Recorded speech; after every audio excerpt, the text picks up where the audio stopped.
Hey everybody, just going to take a quick break from the show and tell you about Noom. Has Noom helped you? I believe it has. Oh, that's got an app. You can do tracking. It's terrific. It does. Noom builds personal plans that can meet individual needs. That's the thing. Takes into account any dietary restrictions, medical issues, other personal needs. That helps build a plan that works for you. And yes, so I know that you've had your own personalized program here that you've been working on.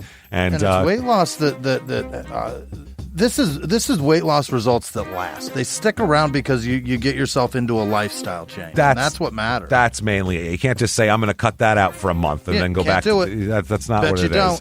So I'm glad it's helping you. That's great. And it really does. I like the psychology and biology-based approach here. Yeah. Noom Weight uses psychology. That's why they say losing weight starts with your brain, but it also takes into account your unique biological factors, Jimmy. All of your multitude flora and fauna that goes on inside of you there. Sure. Yeah. Stay focused on what's important to you with Noom's psychology and biology-based approach. Sign up for your trial today at Noom.com, Noom.com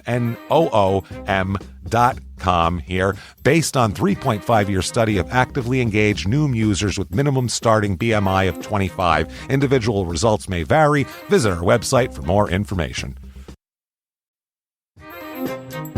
Hey everybody, just going to take a quick break from the show to tell you a little bit more about Rocket Money. It's the start of a new year. It's the perfect time to get organized, set your goals, prioritize what matters most. And for me, top priority is getting myself together here. Financial wellness, doing that, which that feels important, just feels like adult stuff that you have to do. And thanks to Rocket Money, my goals feel achievable now. They show me all my subscriptions in one place, help me easily cancel ones I forgot that I've been paying for, which happened to me, absolutely happened to me. For years, I was paying for something. I was like, what is going on here? Rocket Money found it and saved me lots of money since then, because it's been a while. So they did a great job here. Rocket Money is a personal finance app that helps find and cancel your unwanted subscriptions, monitors your spending, and helps lower your bills so you can grow your savings. Rocket Money has over 5 million users and has saved a total of $500 million in canceled subscriptions, saving members up to $740 a year when using all the app's premium features. Cancel your unwanted subscriptions and reach your financial goals faster with Rocket Money. Go to rocketmoney.com/smalltownmurder today. That's rocketmoney.com/smalltownmurder. rocketmoney.com/smalltownmurder. Now back to the show. Welch's can't make everything make sense. Like why your mom still listens to the radio or what she meant when she sent that emoji. But a zero sugar drink that's still full of fruit flavor, we made that make sense. And strawberry, passion fruit, Concord grape, and more. You gotta sip it to get it. New Welch's Zero Sugar. Let's fruit stuff up.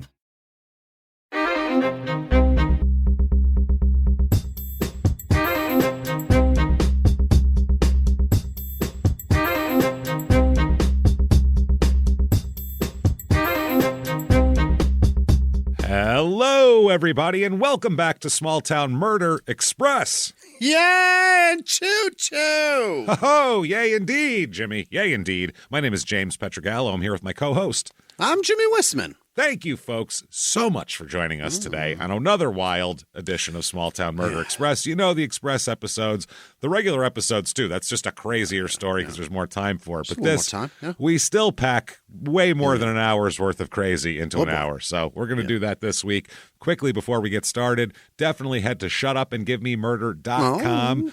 What's there, Jimmy? I'll tell you what's there. Live shows, live show tickets. Merch. Yes. The live shows, that's right, and merch, and all sorts of cool stuff there. So get yourself to shutupandgivememurder.com. May 31st, Durham, North Carolina. You bet. That is our next stop. The next night in Nashville sold out, but still a few tickets left for Durham, so get them while they're there. Come see us. We're going to have a party, and can't wait. Some pulled pork with some thin vinegary barbecue sauce like they have down there. And we're going to be all full of pork when we get out on stage. It's going to be excellent. All porked up. All porked up. So do that. Definitely patreon.com/crimeinsports. You definitely want that. That is good stuff. All the bonus materials there. For sure. Yeah. Anybody, $5 a month or above. You're going to get everything we have. Hundreds of back episodes of bonus stuff you've never heard. New stuff every other week. One crime in sports, one small town murder, and you get all of it. Get it all. Yeah. All of it, baby. This week, what you're going to get for crime and sports, theme park disasters are back again. Oh, my goodness. Every few months, we have to revisit that. More crazy stuff, people falling out of roller coasters and kids drowning in pools and all sorts of craziness. Right. And then for small town murder, we're going to talk about the craziest execution methods in history. So that is a lot of fun. People had imaginations, and they really came up with some weird stuff. So we'll talk all about that. Patreon.com/crime and sports. And you get a shout out at the end of the regular show where we will acknowledge the amazing wonderfulness that you have bestowed upon us. So thank you for doing that. And also listen to our other two shows, Crime in Sports and Your Stupid Opinions. Oh, boy. Which is, I'm telling you, the best, funniest hour in podcasting. So get in there, do that. That said, I think it's time. What do you say? I think it's time. We got to clear the lungs here. We got to really get it going. And let's all arms to the sky and let's all shout.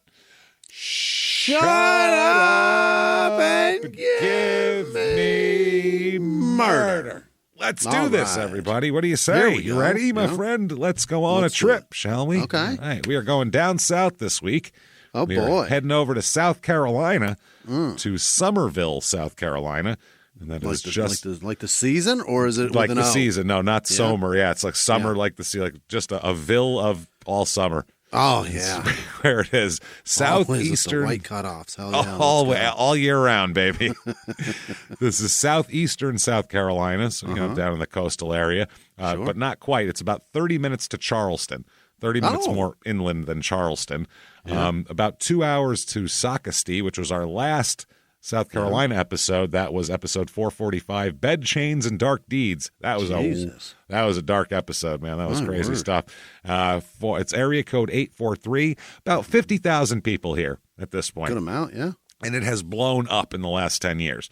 Yeah. Before that, there was nobody there for centuries, and then all of a sudden, living in Charleston. It's so hard now. It's so expensive. It's expensive. And there's a beach, so that's why. And the burbs have gotten just as bad. If you can, get there half hour outside of it, that's the burbs. That's going to be tough. Median household income here is $64,507 a year, so it's right around the national average. Median home price also around the average, $355,200. Is that the? That's the median. It's tough. It has two mottos here, this town. Number one, the flower town in the pines. They always call it the flower town here. Really? And then the other one is at the heart of it all. Is it? Not really. It's most of it's that way. There. Yeah. Most of it's down that way, some, if you go near the beach. There's a beach down there. That's where all. The heart's going to be. That's all right there. Yeah. We're not in all. Yeah. We're all adjacent is where we are in this town. If you mean like removed from everywhere, like the heart is like kind of a distance from the good stuff, right? I guess so, yeah, maybe. I don't know, man. So that makes more sense than what they got going on. Yeah. History of this town. It's located on, this is right from the town's website, located on a pine forested ridge. Summerville was first inhabited in the late 1700s. And this was people coming from the low country closer to the water, and they wanted refuge from summer heat. Or, I'm sorry, farther away from the water. This was to get refuge from summer heat, less mosquitoes, less disease. Up high, yeah. That's what they're doing. So plantation families from May to September during the summer, they would head for higher elevations to live temporarily here to, cool off a little kind bit. Of people. Exactly. The last decade of the 1800s, though, this stuff, normally the town's burned down. Right. That happened here. They definitely burned down, destroyed the whole downtown area. Most buildings destroyed. But there was also a huge earthquake in 1886, which... Really? You don't think of South Carolina as big earthquake country, but apparently a big earthquake fucked everything up. They rebuilt it, and then it all burned to the ground. So that's perfect.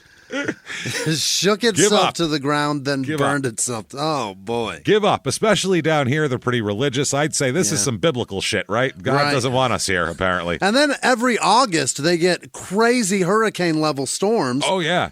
It's a lot. I don't know how they deal with it. Why would you want to stay there? The whole thing changed, and the town's fortunes changed when the Congress of Physicians in Paris declared Summerville one of the world's 2 best places for treating lung disorders for some reason. Where's the other one? I don't know. Probably Tucson or some the South, yeah. other terrible place. Low deserts. That's where they all used to go. Yeah. I mean, it's, they had people, Right. they'd have tuberculosis. They'd send them to the Right. desert.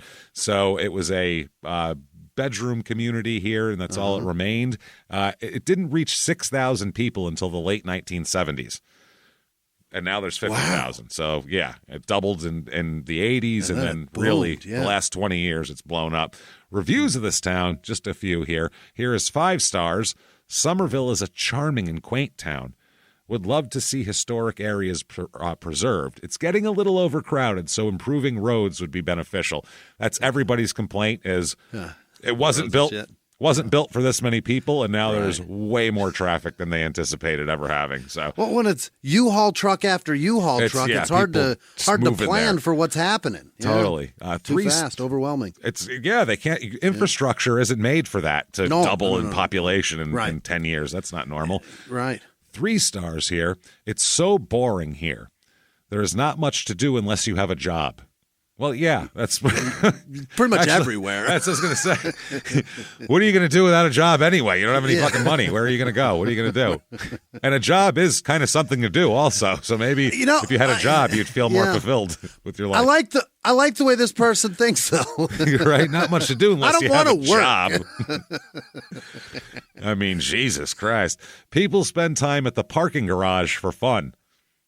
Do they? Sounds like a lot of fun. Apparently, that's where they hang out. The schools are decent, better than other districts around. Yeah. Yeah, I feel like this is a kid.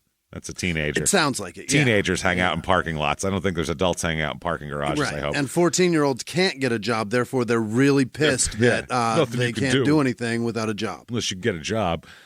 2 stars, we were very disappointed in the town.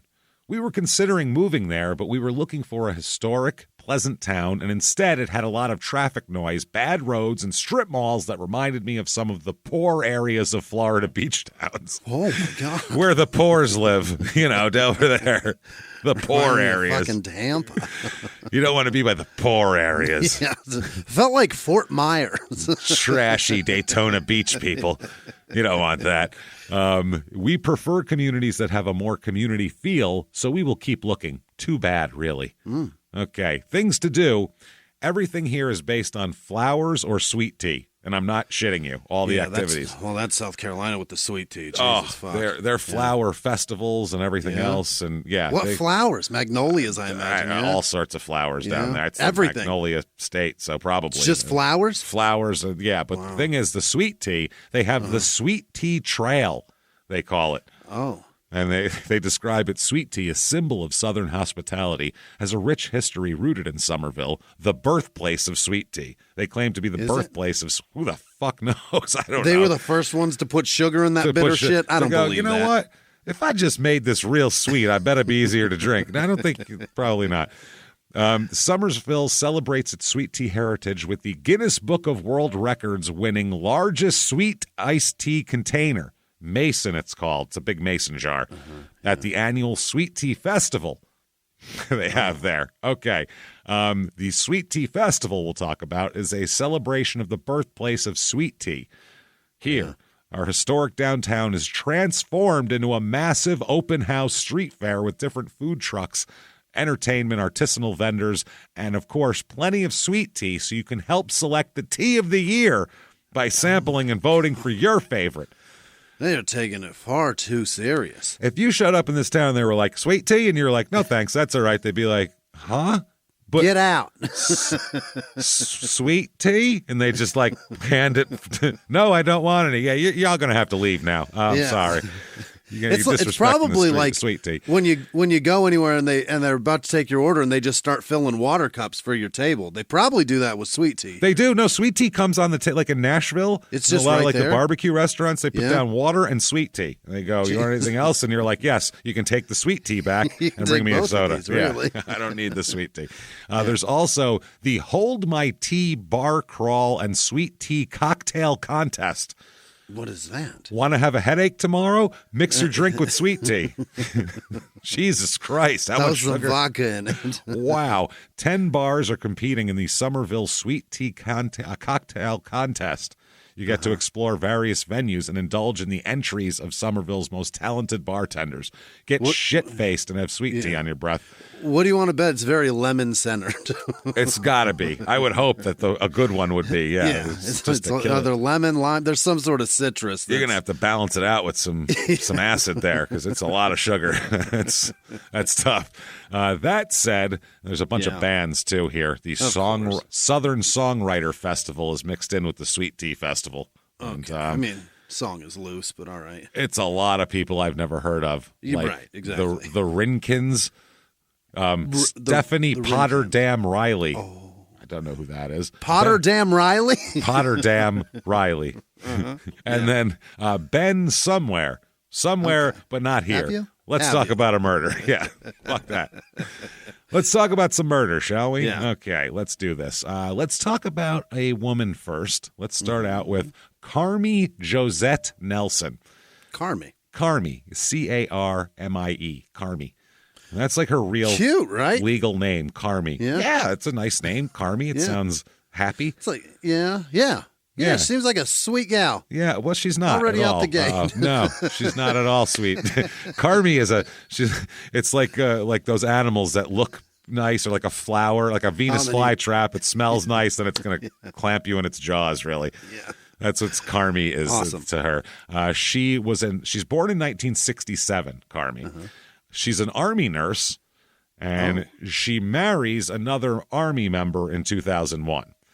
So, Carmi went into the Army and then married somebody from the Army. Yeah. Carmi was in the Army and then married another Army person. Feels like Army Carmi over here.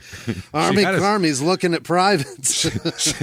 She had a stripper gig all set right there. Just Army Carmi could have been a real big hit. Yeah. She could have been the headliner every time. So she marries a guy named Daniel Nelson, and that's how the Nelson came in. So Carmi Nelson she becomes. This is in 2001 she marries him. He is 13 years younger than her.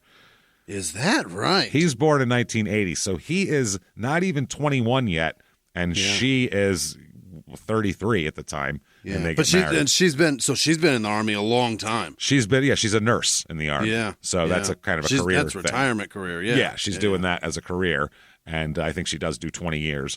And he's also in the Army as well. So they get together. He's born in 1980. Daniel Joseph Nelson, he is.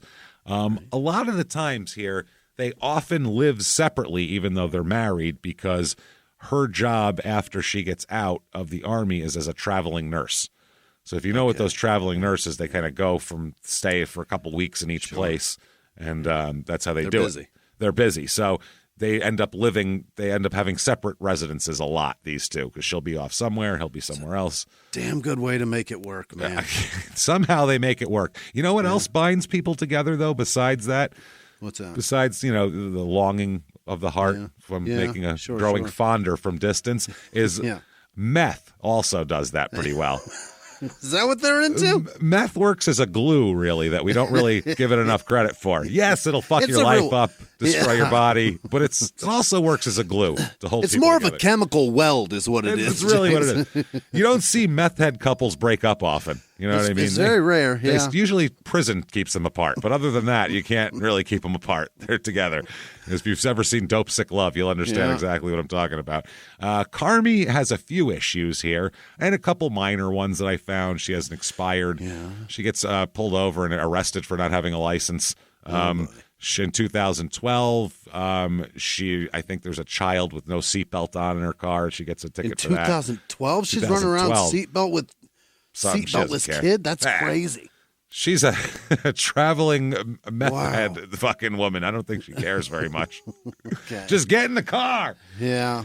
Then in 2014, she is arrested on May 2014. She's arrested for criminal domestic violence on Daniel. Oh, really? Now, these two will trade arrests back and forth, basically, because he's going to get arrested a bunch of times for this as well. These two for domestic violence? Yeah, for domestic violence. They drink like fish. They take a bunch of tons of different pills, and they also smoke meth and crack. And then they fight. And then people call the cops. So there's a problem, obviously, with these two. Holy shit. They're living this life in 2012? 2012, they're living it till 2017, as we'll talk about. Oh, my God. This is they got a wild life, man. Wow. Just traveling from place to place. She stays in, like, motels, and he stays in, like, homeless camps half the time and at shelters and shit for some reason. It's like, what are you doing? And they have children. They do not have children, these two. Okay, whose children are in the car? Fuck. Who the hell? Somebody else's kids? Yeah, she was probably selling them or something. Who knows? She's probably selling the child for meth. Just a kid she grabbed at the park, and she's going to bring it to the dealer and go, can I get like 3 hits for this? I mean, what? I found a blonde girl. Can you sell her to somebody? Probably. It's disturbing. I feel so bad. I feel gross. It's really bad, man. 2015, they're living in Charleston. Daniel is convicted of criminal domestic violence for attacking Carmi with a knife. Okay. Now it's escalating. Now we have knives involved. Now we got weapons, Now we got so she's taken an arrest. Now he's takes an arrest too. He receives probation, and they continued to live together at various motels.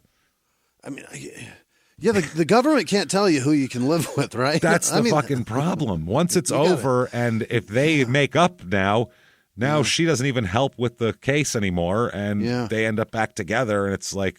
We can disagree on a million things, right? Yeah. The one thing I think we should all agree on is in a relationship, if weaponry is ever involved, never be together. Never, ever, for sure. Anything, really.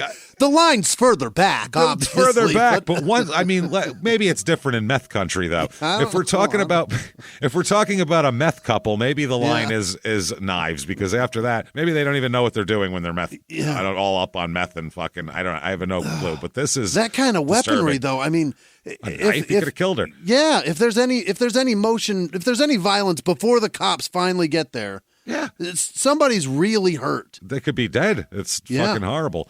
So in addition to living in various motels together, they end up going and moving into a friend's home in Alabama.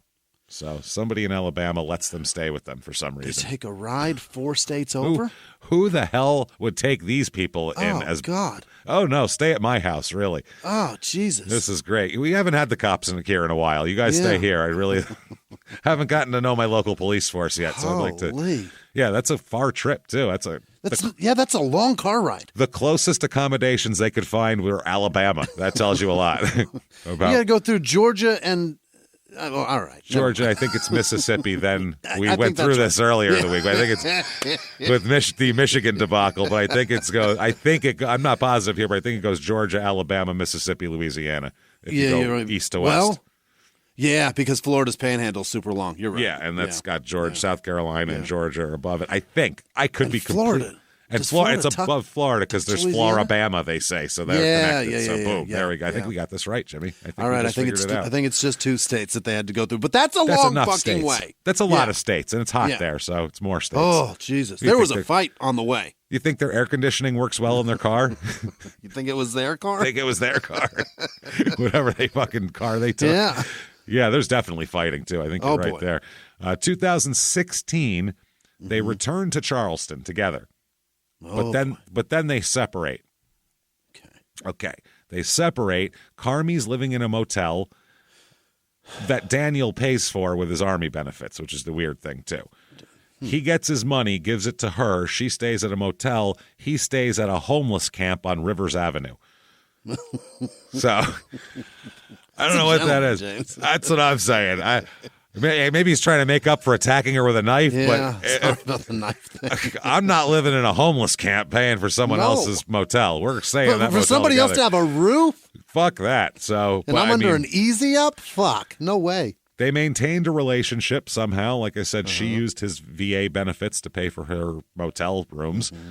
2017 in January, Daniel's arrested for criminal domestic violence again against Carmi. So this is not good. This is a very volatile cocktail involving gasoline and lit matches and all sorts of shit. There's certainly an open flame. There's an open flame, right? It's a torch, but it's an open flame.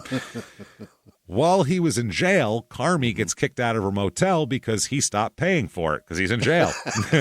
Yeah. And he can't do it. So that is the bummer about relying on somebody else to pay your bills. That's tough. So she gets kicked out of that. She ends up going into a detox center, the Palmetto Behavioral Health Facility, which is a detox/mental health facility that you apparently don't have to have any money to go to. But if she was in the Army, she should have some kind of benefit, I would think, that would cover this. I'm not sure how this works, but a palmetto is a palm tree. And do you know that palmetto bugs are cockroaches? Did you know that's what they're called?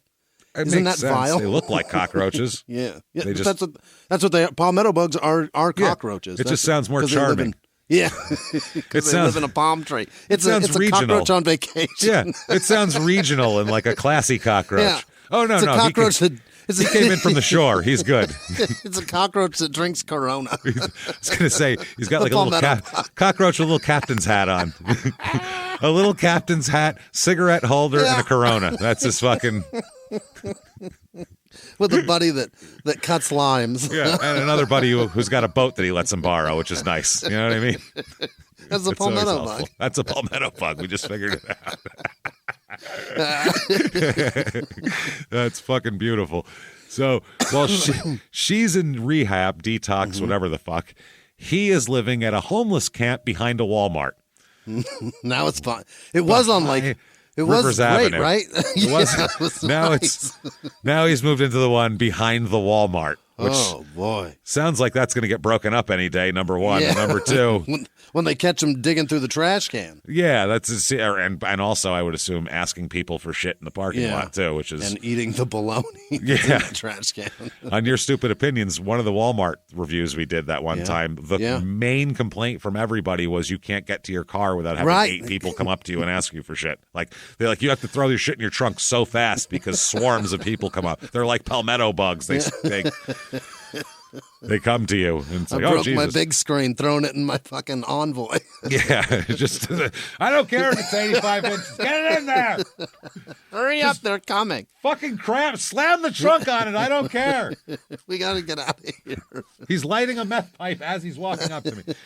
This Daniel, as we know, and that, homeless people, fine, but Daniel's like smoking meth behind the Walmart. It's a different kind of homeless. He's a dangerous homeless because he's desperate now. Exactly. So she's in there. Now, at the Palmetto Behavioral Health Institute, Carmi meets another woman here. Not in a romantic way, just as a friend. Just a pal. Named Jordan Brooke Lum here. Yeah. That's not how her birth name is Patricia Ann Hill. So I don't know where she got Jordan Brooke Lum from, but that's what it is here. She was born in Pima County, Arizona, actually. Is that right? She's 2 years older than a gal Carmi. named Trish from Southern Arizona. Say it ain't so. Trish Ann Hill from Southern Arizona. That's her. Sounds Trish about right. Ann from fucking Florence, Arizona. Yep. It's where she's from, Pima County. Her parents are Carl Hill, who's a U.S. Air Force veteran. Yeah. He's a big veteran here, and his mom is Ingrid, and she was from South Carolina, so that's how she kind of went back and forth. Yeah. She apparently, Patricia Ann Hill had gotten married, and then following her divorce, I don't know if this was like a get away from her ex-husband thing or whatever it was, but she changed her entire name after her divorce. She changed it to Jordan Brooke Lum. It's got to be to escape him, right? Forever. So this is basically the Julia Roberts movie where she... What was the one Julia Roberts movie where she had like a boyfriend who was real mean to her and he had a mustache, which in the early 90s meant he was mean. So, and then he would like beat her up. All I remember about the movie is she had to have the labels facing out on everything, or else he would freak out and like beat the shit out of her if like there was a soup can with a fucking crooked label in the looking cabinets. at the back of the Hunt's tomato paste. Doesn't want to see the ingredients. I don't even know what it is. I need to peruse it.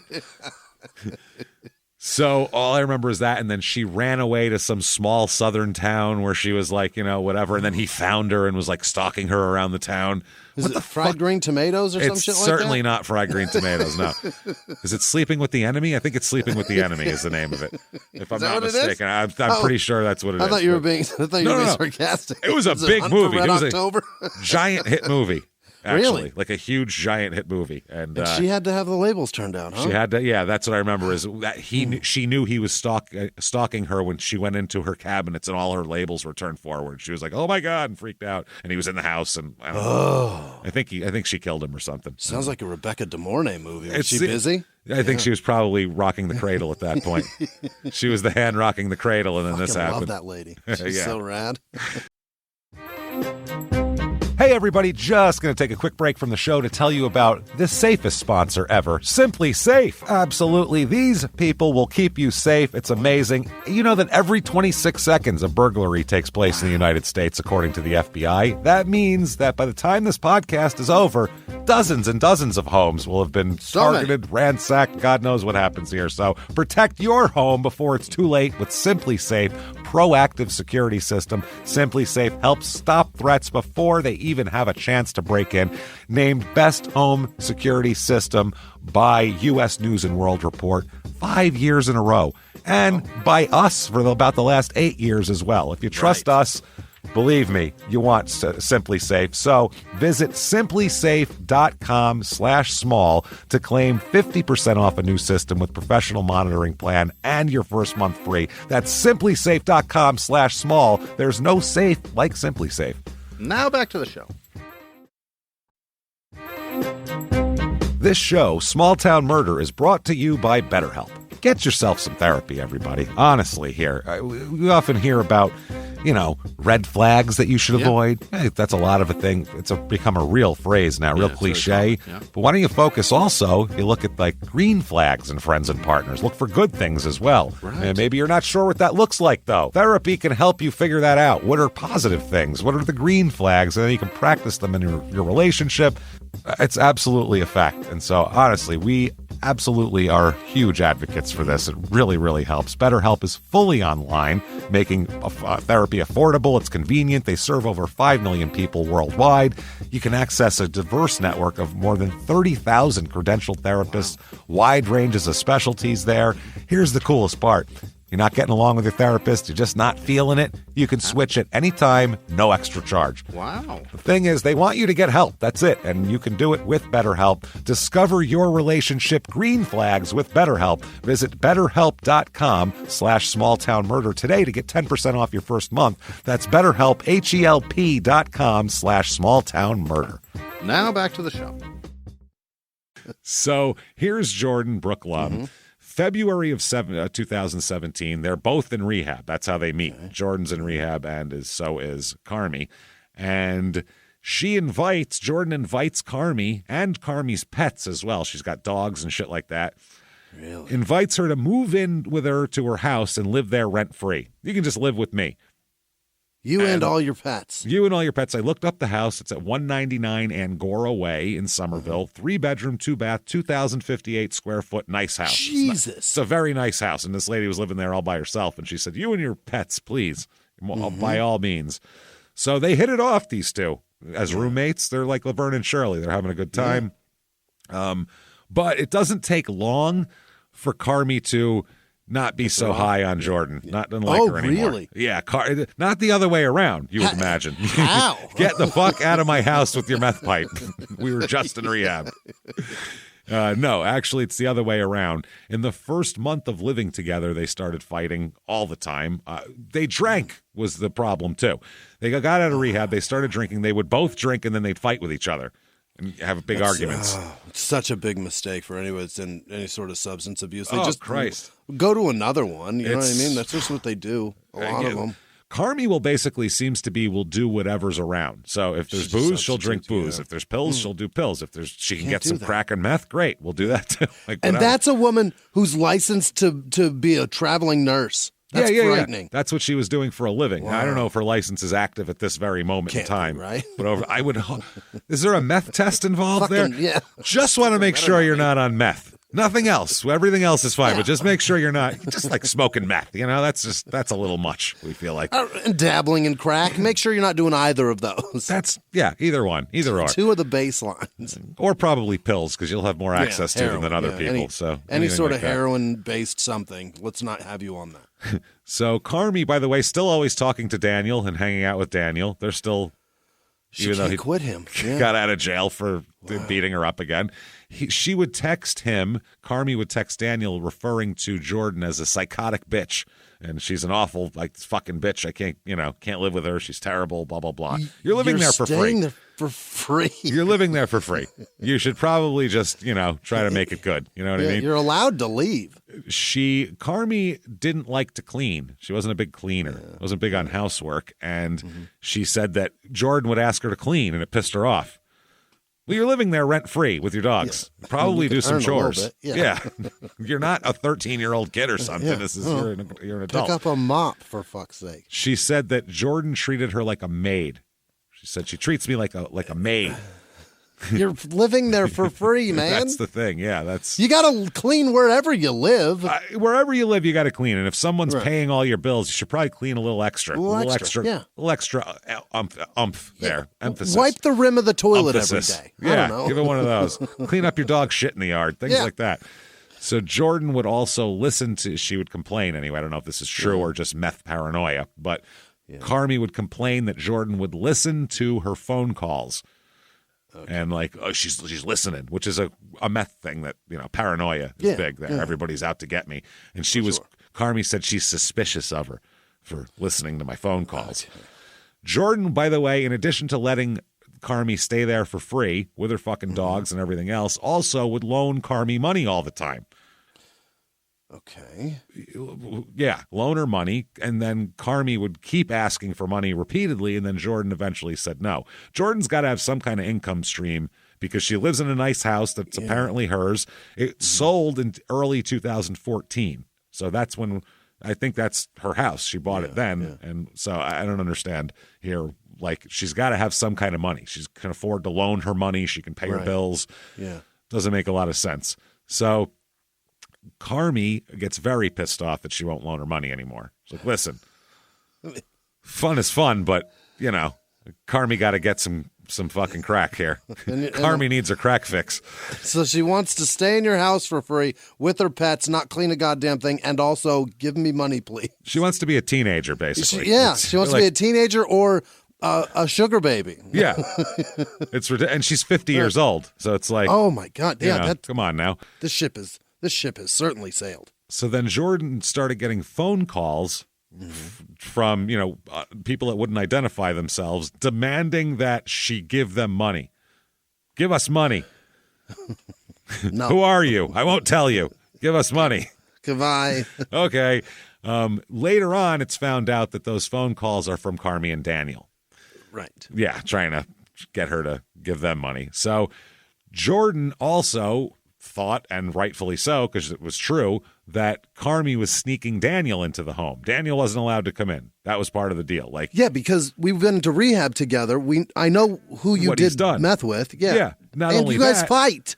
That's what it is he just got arrested in January for beating the shit out of her, and she's like, Jordan doesn't want violence in her home, which is perfectly reasonable.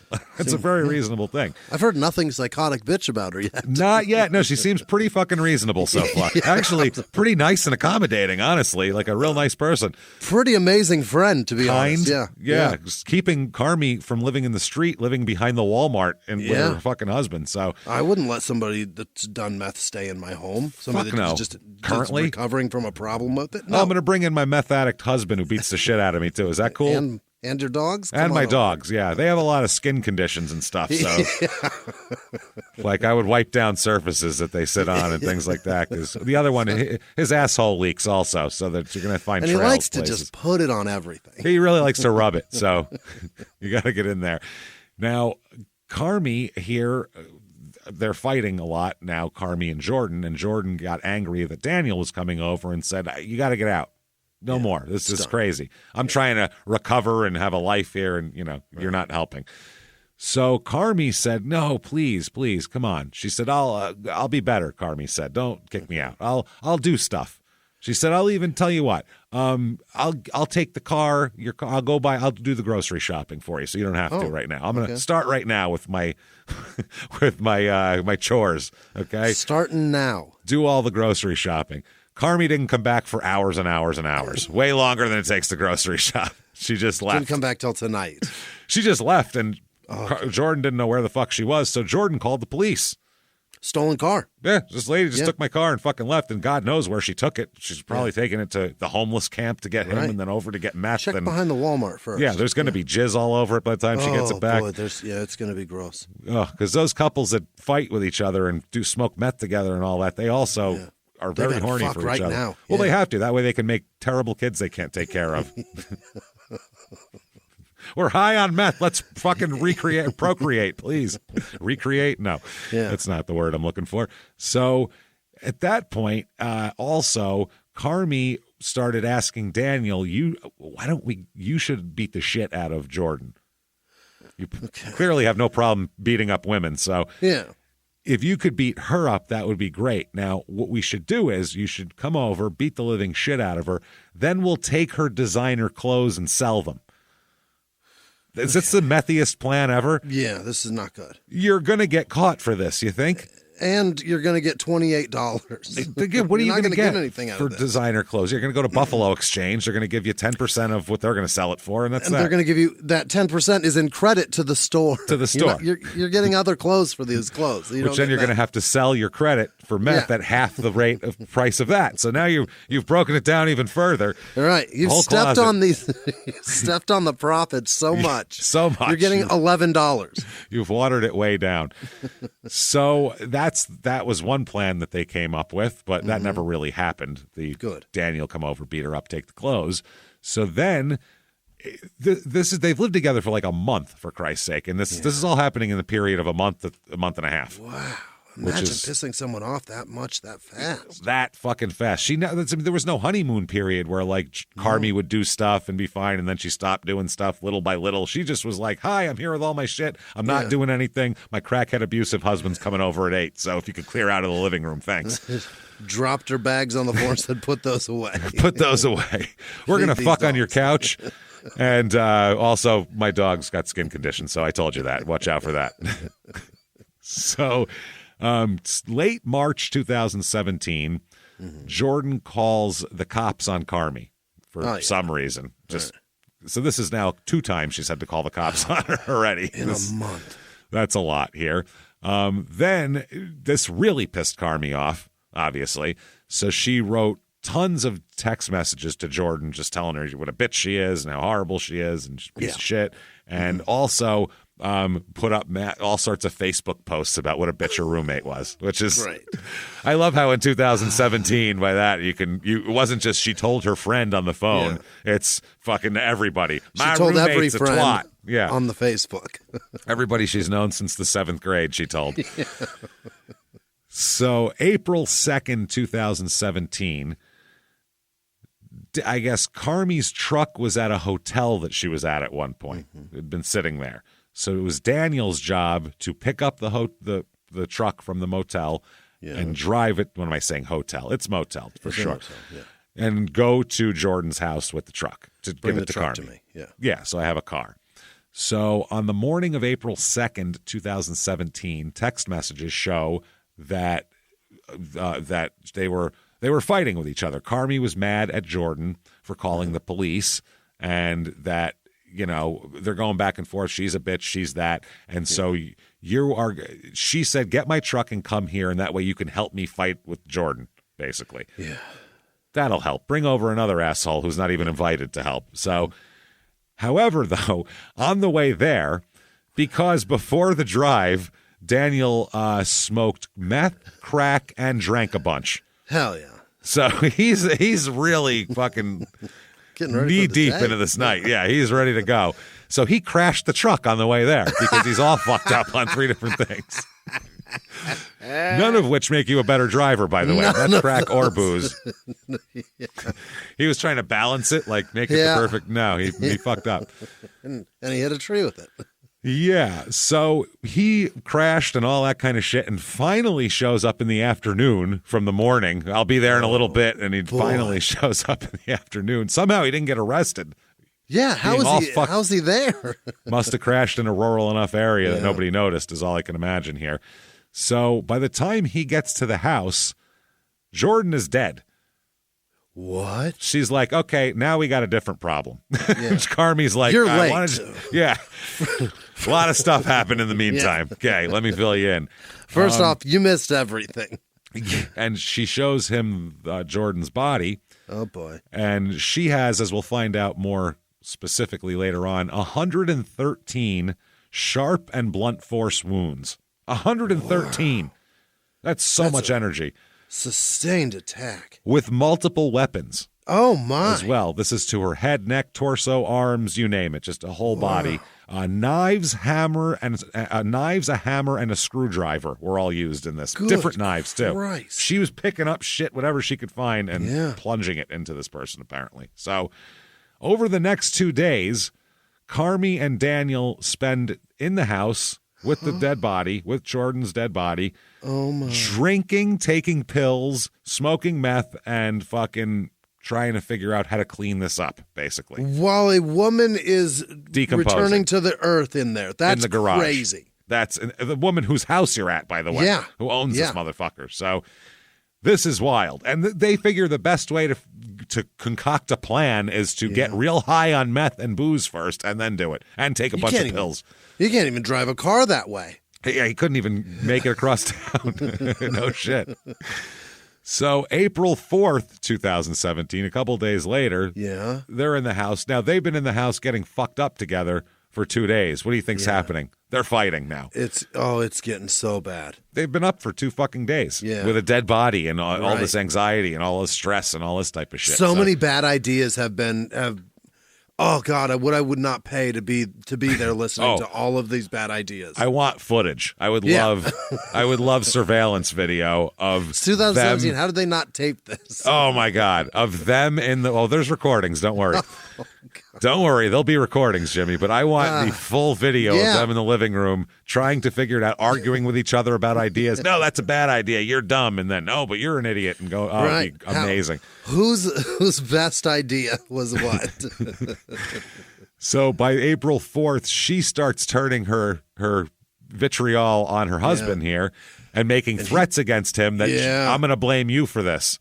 And he better tread lightly because he can clearly see what she's capable of. That's what I mean. So as a result, what he does is he makes a couple recordings and then slips out and calls 911. He's like, I got to cover my ass. Hey, wait, I was not here. I'm fine. Yeah. You know how I wasn't here when you killed that girl, right? Say it, right? It wasn't I? Not, you right? Say it out loud. Just say it, please. Here, if you could just, right? Remember when you killed that girl when I wasn't in the house? Remember that? I just showed up and she was dead already. Remember when I was fucked up crashing your truck and you was murdering people? Remember that? This guy just pictured Kenny Powers for some reason from fucking Eastbound and Down. Just like, remember that? Remember when I was doing that? Remember that? I wasn't even here. I wasn't even here for that, right? He records 2 conversations.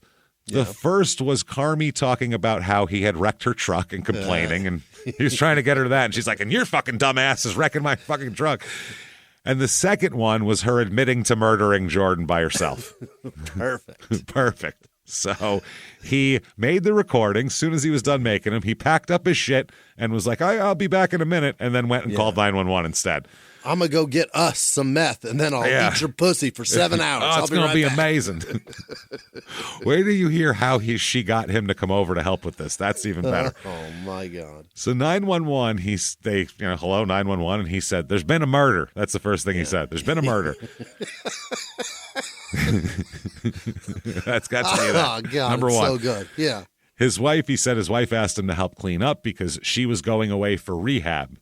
And he knew something was wrong when he got there. He said, quote, I smelled something. She said, that's just old garbage. Oh, my. Decomposing body is never mistaken for old garbage. Never. And by the way, you wouldn't smell something a few hours after somebody died, probably. They wouldn't you'd maybe only smell blood. Maybe, yes. You'd smell something, but not like, oh, what is that death smell? Yeah. And that quote, that's just the old garbage. Then she's like, oh, by the way, we got to dispose of this body. He said this to the 911 operator. This is a transcript from 911. Awesome. Quote, she showed me the body. It's in the garage. It's in a crate wrapped up in blankets. Oh, boy. She said that she bludgeoned her in the head with a hammer a few times, then she sliced her neck, then she stabbed her a bunch. Oh, boy. He said a bunch? A bunch, yeah. How southern, yeah. She was drinking heavily. She was yelling, cussing, and fussing, he said. He said cussing and fussing. She's just in there cussing and fussing, boy. I tell you what. Oh, God. Cussing and fussing.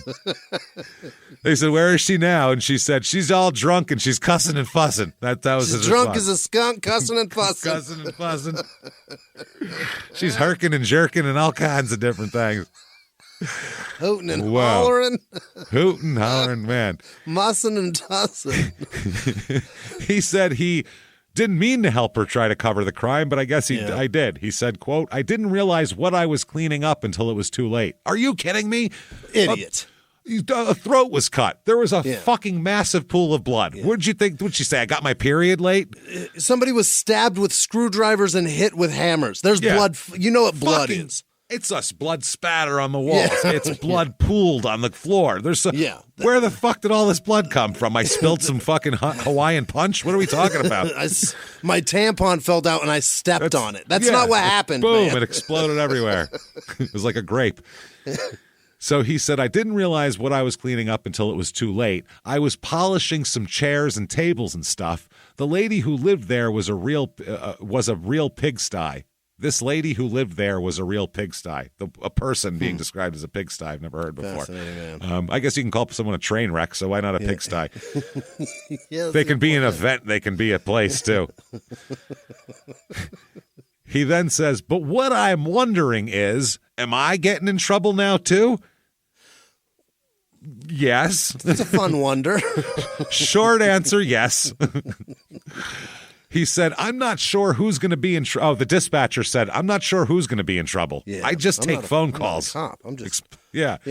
So the police arrive. When they arrive, Carmi she's cussing and fussing, all right. Oh, she's shit-faced drunk, ranting and raving, holding a large kitchen knife to her own throat, threatening to kill herself. Oh, boy. If you don't get the fuck out of here, I'm going to kill myself. So policeman tries to persuade her to drop the weapon, but she just got more agitated, just pissed her off more. She's you're not going to reason with her at this point. What they hit her with? Well, they ended up kicking in the door and disarming her. Uh-huh. So I think they kicked in the door. I think she tried to run down the hall or something, and they tackled her and got the knife out of her hand type of deal. But they should have tased her, I feel like, in this. That would have been awesome. This Absolutely is the ultimate. Awesome. If she was just suicidal, it'd be one thing. You don't want to tase her. But if she just killed someone and she's like, get out of my fucking house. Fuck you, tase you. Here you go. Hit her with drop the knife. Rubber bullets, fucking anything. Yeah, whatever. So that's what happened. The policeman then asks her, where's Jordan? Where's your roommate? And she said, she's away at a detox facility in California. She won't be here for a couple weeks. So, she doesn't know. She won't be back, is what she says, for a while here. Yeah, she's completely unaware what he's done. Yes, I have no idea. She has no clue. Daniel told me she was in a rehab. I don't know what's going on.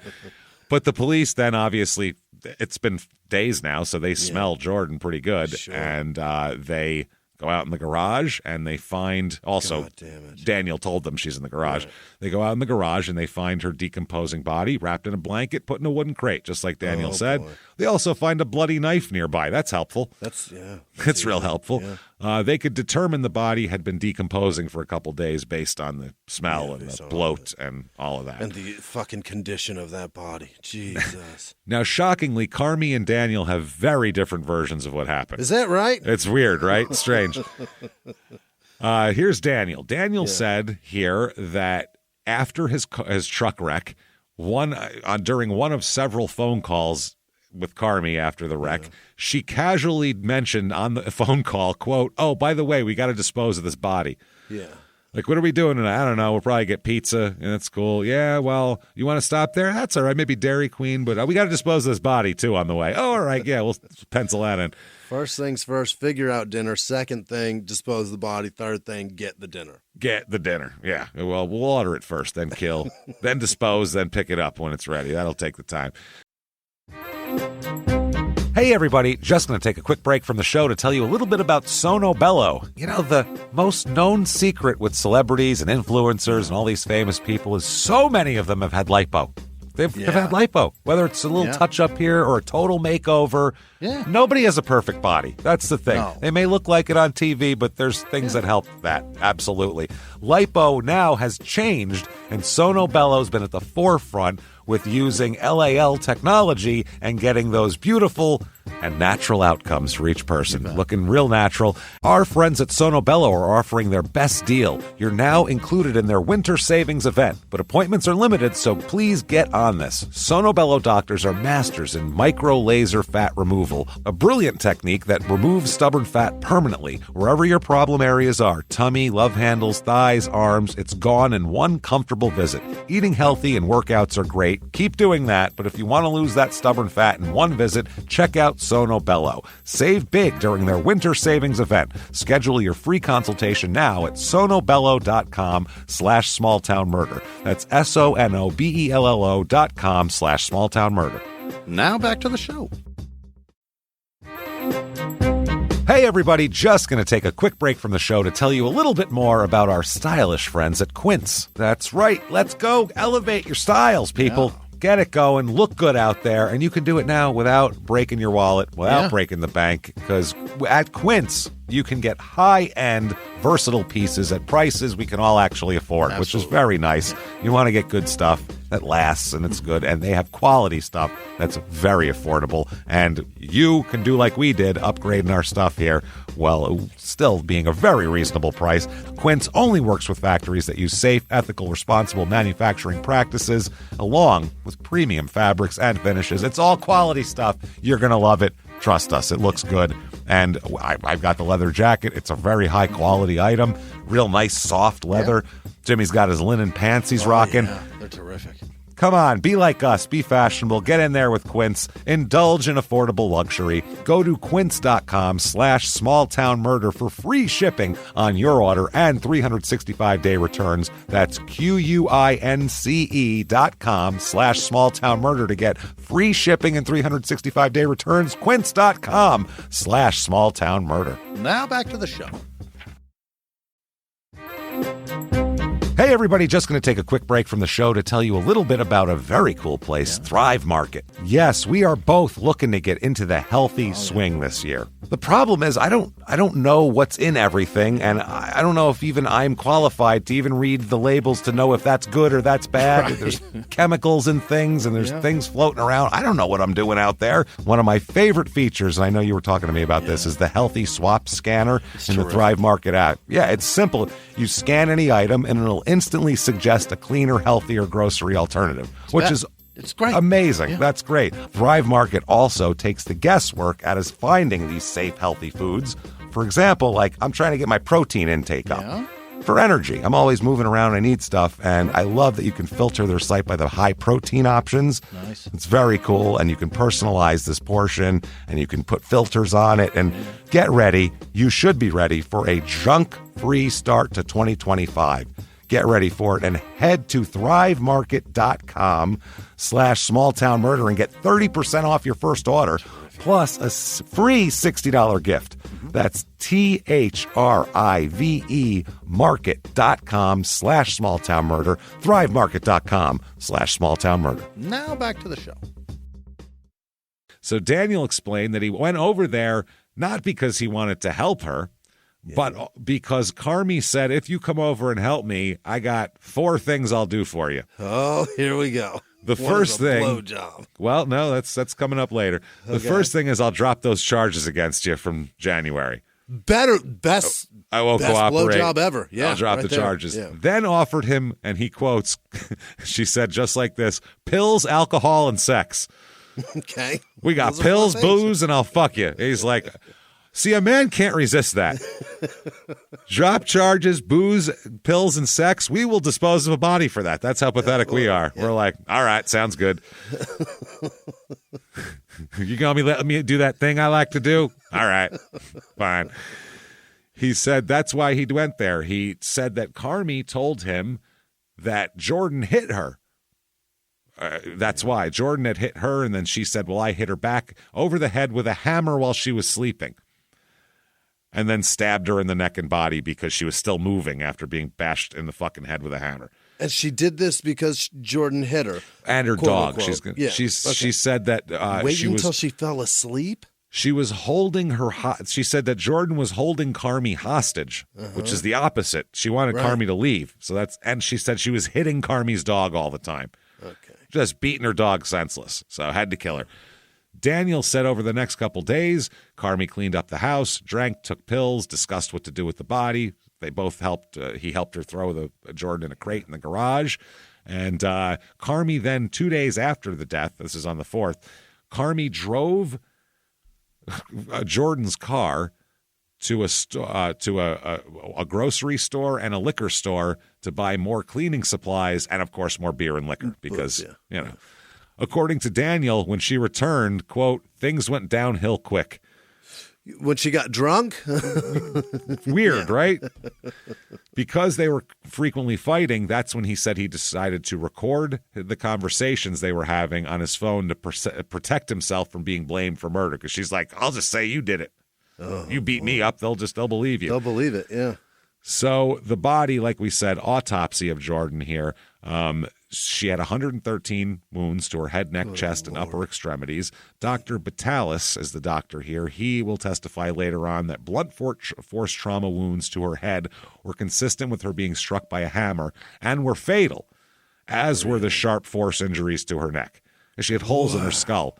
She had 19 stab wounds to her chest, which were knife wounds. There was no surviving any of these 3 attacks. This was just a methed up lunatic in a frenzy attack. That's what everything she hit her with was fatal. That is crazy. It's cut her throat, stabbed her, bashed her head in with a hammer. They also said the cause of death was a combination of blunt and sharp force wounds, and so there's that. Now Carmi's got a much different version of what happened. Really? Surprisingly enough, she said that Daniel arrived at the home. And once Daniel arrived at the home, they were going to go out together. She and Daniel. She was going to go out with Jordan because she didn't want to go out with Daniel because she was mad at him because he wrecked her truck. Yeah. And he crashed my truck. Yeah. No, bad guy. So she said she got in the shower, Carmi did, to prepare to go out for the night with Jordan. They're going to go hang out somewhere. She said that she heard while in the shower... in the shower, you can hear, only if it's very loud, you hear muffled shit. Yeah. And you don't care anything about it because you're in the shower. Fuck, because I've got soap on my face. I'm in the shower. I don't give a fuck. Don't care. Don't give a shit what you're doing out there. There's still soap behind my balls. I don't give a shit about what's going on back there. I'm going to get it out of my ass, and then I'm going to go see what's wrong. So she said that she's in the shower. She could hear Jordan screaming, but she didn't think anything of it because, this is great, Jordan often yelled at the neighbors or at her cat. She's yelling. Full-throated yelling at your cat that someone could hear in the shower? What the fuck could a cat do to cause that? So Carmi said when she got left the bathroom, Jordan was dead. Oh. Then Carmi said that Daniel took her cell phone, disconnected all the landlines in the house, and held Carmi hostage for multiple days by threatening her pets. If you run out of here, I'll kill your pets the second you leave. Kill them all. He knows how much those mean to her. She admitted, yes, I did go to the supermarket and the grocery store, but I only did it because of Daniel's request, and I couldn't just leave and go to the cops because he threatened to harm my pets if I called the police. So, Yeah. The cops are going to be banging on the door while he's just stabbing pets all around the house. Come back here, you little son of a bitch. Trying to get a cat out from under the bed. Yeah. If it's a cat, they were safe. Good luck. You scare a cat, you won't see it for 2 days. Yeah, you won't know where the hell it is. It'll be hiding like in a wall somewhere somehow. You're like, how did it get in there? So, yeah, that's what she claimed. After Daniel called 911 and directed the police to the house, they kicked in the door, obviously, and they indict her for murder. Mm-hmm. They're going to indict him as accessory after the fact because he has all these text messages of basically her saying things that mean I killed this lady and you need to help me out. He did nothing like about it. Yeah. And he wasn't even there, so they know that already. So, but they know that he went over there with the under the auspice of getting a blowjob and doing drugs. And, exactly. And that's fucking weird if you know there's a body there. Yep, that's accessory after the fact. And they said that's a criminal act at that point. Absolutely. You can't just clean up blood and get a blowjob and think you're fucking skating on shit. No. So during the trial, Carmi goes to trial, and during the defense's opening, the defense says, look, she's dead. Carmi was around. We understand this. She was definitely in the house, but the only thing that we're saying here is that it was Daniel that did it, not Carmi. So we're not saying Carmi's an angel. We're not saying she didn't clean up and all that, but she did it for Daniel because Daniel threatened her. She said, quote, this is the opening, "We agree that the victim was brutally murdered. We agree that she had at least 90 wounds to her body, 113 to be exact. Yeah. We agree with the prosecutor about her cause of death." Well, there's really no disagreeing about that. That's science. So that's science. Yeah. Are you a doctor? Probably not. Then shut the fuck up. You don't know what you're talking about. I'm not a doctor, and I know that there is nothing that causes all those wounds. No, other than what happened naturally. No, yeah, totally. Yeah, this lawyer's like not a doctor at all. So he said, "We agree about where she was killed. We agree in general what the murder weapon was, and we agree that on April 4th, Daniel Nelson called police and reported a murder. We disagree about one thing: who killed her." Yeah, that's it. Daniel testifies. Obviously, he's the star witness because they make a deal with him. Yeah. And she said that on the stand, he said Carmi had asked him to harass and assault Jordan, even to go as far as to start planning Jordan's murder. Wow. And Daniel said he never agreed to help kill Jordan, but he admitted that she might have believed he agreed to do so. I might have said it to get her to shut the fuck up, is what he basically said. Because if she's going to be persistent. Yeah. Tell me a million times that you didn't lie to a woman for sex. Yeah. No shit. So Daniel admitted to that. He admitted that he had been charged with an accessory after the murder, after the fact of the murder. He also said, because on cross-examination, you have charges here for domestic violence against Carmi that's coming up, unlawful use of 911, and filing a false report. So that's all of his charges that are pending. And he also said that he had provided law enforcement with multiple versions of his involvement in the murder and his attempt to make himself look less guilty, he said. That's what it was. I didn't want to look as bad. He said, including telling 911 and the police that he did not know Carmi had killed the victim when she asked him to come help clean the house.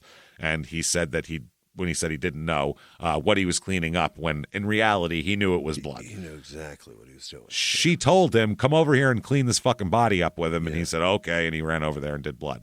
Now, the photos here they put in, the state calls the medical examiner who performed the autopsy, and they put out these photos for evidence, and they end up letting in some very graphic photos, the judge does. Especially exhibits 75 and 76 are close-up photos of Jordan's, quote, gruesome head and neck wounds, and they show partial decomposition of the body. These aren't just a whole thing. These are close-ups. These are photos from, good Lord. State Exhibit 77 depicts the victim lying on her stomach, showing stab wounds on her back and her swollen head, but does not display the partial decomposition or her more gruesome wounds. The doctor testified the photos show fatal blunt force wounds on the head where the, quote, skull had been shattered away. Oh, boy. He said, you can actually see to the brain there. That's from the hammer. Also, the photos showed several sharp force wounds on Jordan's neck, namely that her throat had been cut. They noted that the photos showed some green discoloration on her head where she was decomposing. Mm-hmm. They had a diagram of the victim's injuries that they made, and they could testify about everything here. So this is a pretty graphic testimony, obviously. Sure. They objected to all the autopsy photos, noting that they were extra gruesome and would inflame the passions of the jury, which is the legal language you have to use in this situation, but that they could testify using a diagram. But the state asserted the photos were probative to the victim's cause of death and would aid in the description of the wounds to show them. The trial court admitted all the photos based on the doctor's testimony and the fact that he says it would help him show the jury the cause of death. Okay. Prosecution in closing, she testifies as well, saying how terrible Daniel was and made her do all this stuff. He's a monster. He's a monster. The prosecution says it was Carmi Nelson who had motive, opportunity, and the temper and a desire to kill Jordan Lum. Yeah. It's her. Daniel had nothing with the fuck here. So Verdict comes in. She is found guilty of murder. Yeah. Yes. During sentencing, Carmi's daughter spoke on her behalf. She's got a kid. Oh, boy. She's got a kid from before, because she was 33 when she met him. She said, I want you to know she's a good person. She's a giving person. Please be strong. That's what she said. Then Carmi said back to her daughter, please be strong. God will take care of everything. Oh, boy. And maybe she's right, because the judge says, you, ma'am, may fuck off, life in prison. So there you go. All taken care of. We are now safe. We're all safe. The prosecutor afterwards said the jury saw right through Carmi Nelson's lies and attempts to blame her husband for this heinous crime.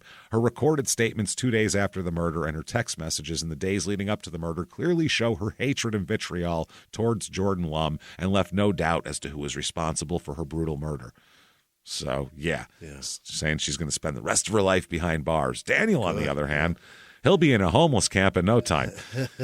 How long does he get? Well, pleads guilty to accessory after the fact, and he receives, you, sir, may fuck off 5 years. He's already out. Oh, well out. Yeah, because that includes time served while he's waiting to testify and all that. He was out in time for fucking COVID. Oh, yeah. No, he was. Jesus. Carmi had a quick appeal that was, and the conviction was upheld on appeal. In 2020, there's a show called Fear Thy Roommate, which only had 8 episodes. I don't think it worked real well. Lord. And it's a show about people murdering their roommates, which, I mean, that's a pretty specific niche to get into for murder. You might want to open it up. Imagine if we only did one very specific kind of murder. It'd be really weird. Roommate murder. Fuck, man. Roommate murder. We'd be done by now. Yeah, we would have been done fucking years ago. Within 6 months. So August 2023 comes around. Yeah. Recent. Carmi appeals to the state Supreme Court based on the admission of extra gruesome photographs. And the Supreme Court says that the admission of these excessively gruesome photos unnecessarily created the potential for the jury to convict Carmi of the murder based on inflamed emotions in a case where the jury was provided with undisputed evidence as to how the victim died, as well as ample evidence that she had been killed with malice, whether by Carmi or Daniel. The potential for a verdict based on emotion was amplified by the fact that the jury was informed that Daniel had also been charged in connection with the case, but only faced an accessory after the fact of murder. They say, we believe the doctor's testimony as to the victim's injuries could have properly established how the victim was killed and that the victim was killed with malice, negating the evidentiary value to be gained from the autopsy photos. Also saying that the prosecutors had established the malice element in other ways, including the Carmi's disparaging texts about Jordan Lum days before she was killed, testimony that Carmi Nelson had asked her husband to harass and assault Lum, and a recording that Daniel took of his wife saying she attacked the victim while she was on the couch and kept beating her after she fell to the ground, then stabbed her 90 times. So they said the fact that the medical examiner testified that he believed the autopsy pictures would better help the jury understand the injuries wasn't enough, they found. They said, we believe the average juror could understand just from the doctor's testimony that the victim had died as a result of being bludgeoned in the head with a hammer, having her throat cut, and being stabbed multiple times in the chest. We note these photos provide no insight as to who killed the victim.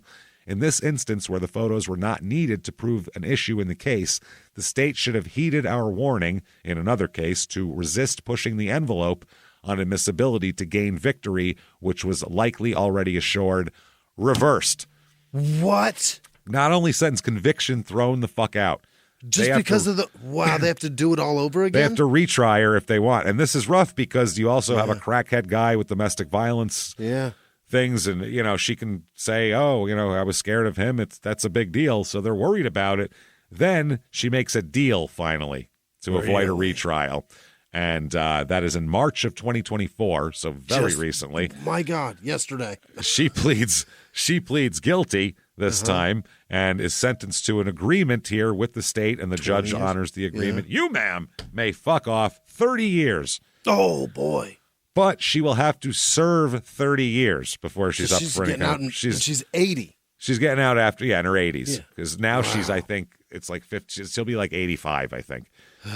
Oh no, she gets credit for the few years she's already served, so she'll be 80. She'll still be 80. Yeah, she'll be 80 when she gets out. Yeah, if she makes it that long. She ain't gonna make it that long. No. Now Jordan Brooke Hill Lum here, Hill's her original name. She is buried at the North Charleston County, South Carolina, the Carolina Memorial Park in North Charleston. So she's there. Now the house at 199 Angora, where all this horror happened, sold in 2018. It sold the next year. What the shit? It still, they didn't knock it down. They just fucking repainted. What'd they sell it for? It was sold in 2018 for $277,500. $300,000 for a murder house? For a murder house. But the population was booming, so people were like, fuck it, we'll repaint. We can get a deal, 20 grand off a murder house. Yeah, chick was murdered there, but that's fine, right? We need a bargain. So right now it's currently worth like 400-something thousand too, this house. And there's also, and this confused, if you're looking up this case, look out for Carmi Nelson, who is Carmi Shiano Nelson, who is a ballet dancer.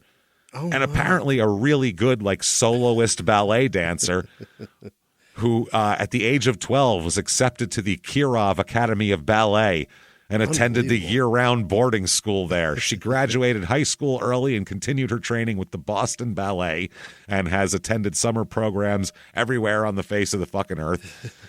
Dances professionally with the Festival Ballet Providence, Richmond Ballet, American Contemporary Ballet as a soloist, and the Columbia City Ballet for 10 seasons.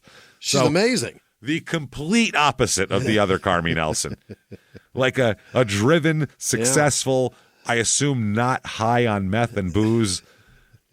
Her husband probably doesn't live in a homeless camp behind Wal Mart. Yeah, she probably pays her own rent. Probably pays her own rent with all that. I don't know what kind of how lucrative ballet is, but she probably at least enough to pay the rent, I would think. Yeah.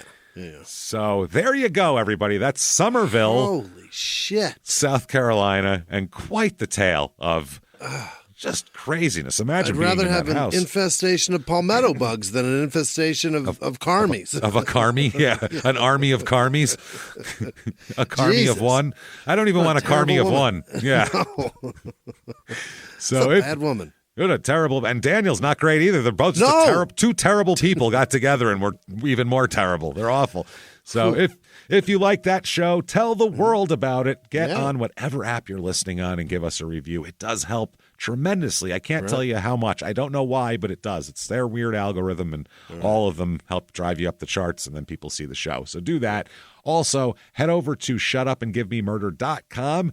Tickets for live shows available right now for the rest of the year, and get them because they're going fast. There's shows in November that are sold out. So do that. Durham, May 31st, you are up next, and then Nashville, you're sold out the next night. Also get your tickets to Austin. There's a few left in Oklahoma City. Kansas City, we added more because those sold out, so we opened up the other balcony, and so there's that.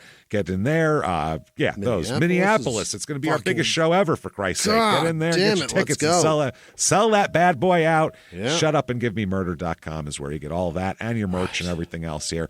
Patreon.com/CrimeInSports is where you get all the bonus material. Holy shit, so much bonus material. Anybody $5 a month or above, you can have 1 cup of coffee. That could suck too. The person making it could be having a bad morning. Maybe they're busy. Or you can get... They could have sneezed in it. You could be drinking someone else's bodily fluids. You have no idea. Or you can dabble in ours by giving to Patreon. Anybody $5 a month or above, you get it all. You get hundreds of back episodes, new ones every other week, including this week, which you're going to get 1 Crime in Sports, 1 Small Town Murder for Crime in Sports, and you'll have access to it all. We're going to talk about theme park disasters again. I don't know why they're so funny, because they're sad as shit, but it's so awful. They're so awful, but so interesting. So we'll talk about those. Then for Small Town Murder, we are going to talk about the craziest execution methods in history. Oh, boy. Yep. People have had huge imaginations on how to really hurt people before they kill them, and we'll talk all about it, and we'll go back deep in history. That's patreon.com/CrimeInSports, and you get a shout-out at the end of the regular show, so do that. In addition, make sure to listen to our other 2 podcasts, Crime in Sports, which I'm telling you don't have to like sports. Just check out, start with Joe Pepitone, episode 1, very recently, a 3-parter, and holy shit, you'll never go back. You'll be all crime and sports are forever if you hear that. Yeah. Then you definitely need to check out Your Stupid Opinions, which we hate to brag. We don't like to pat ourselves on the back, but it's the funniest fucking hour you're going to find. Yeah. It's a great goddamn show. People's annoying reviews, and we just make fun of everything. So that's a lot of fun. Listen to that. Keep coming back and hanging out with us. You want to follow us on social media? We are at Small Town Murder on Instagram, and you'll find us everywhere. That, and you want to find us, drop down menu, shutupandgivememurder.com. It's all right there. That said, thank you so much, everybody. And until next week, it's been our pleasure. Bye.